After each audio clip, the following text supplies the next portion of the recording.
नेपाल इस वक्त हिंसा की आग में झुलस रहा है। राजशाही की बहाली की मांग को लेकर देश में बड़े पैमाने पर विरोध प्रदर्शन हो रहा है। हजारों प्रदर्शनकारी सड़कों पर उतर आए हैं। हालात ऐसे हो गए हैं जैसे पिछले साल बांग्लादेश में हुए थे। शुक्रवार को काठमांडू में राजशाही समर्थकों और सुरक्षा बलों के बीच हिंसक झड़प हो गई। इस झड़प में एक पत्रकार समेत 2 लोगों की मौत हो गई और 30 से ज्यादा लोग घायल हो गए। इसके बाद काठमांडू के कई इलाकों में कर्फ्यू लगाया गया। हिंसक प्रदर्शन को काबू में करने के लिए सेना को बुलाना पड़ा। ऐसे में आइए जानते हैं कि नेपाल में ये प्रदर्शन क्यों हो रहा है और इसके पीछे की वजह क्या है। नेपाल में राजशाही की बहाली की मांग को लेकर ये प्रदर्शन हो रहा है।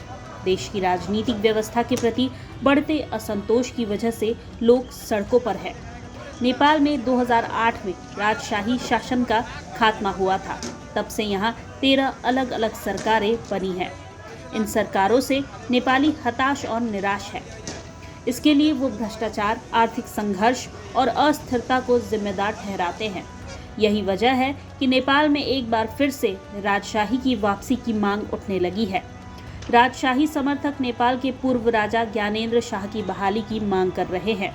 राजशाही समर्थक राजेंद्र बहादुर खाती ने एक न्यूज एजेंसी को बताया कि हमें देश में राजशाही की वापसी और राजा की वापसी की जरूरत है, क्योंकि राजनीतिक दल और व्यवस्था विफल हो गई है।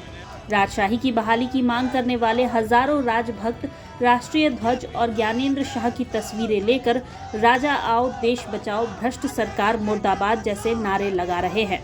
नेपाल में ये विरोध प्रदर्शन राजशाही की बहाली के लिए बढ़ते आंदोलन से उपजा है, जो तब से तेज हो गया है।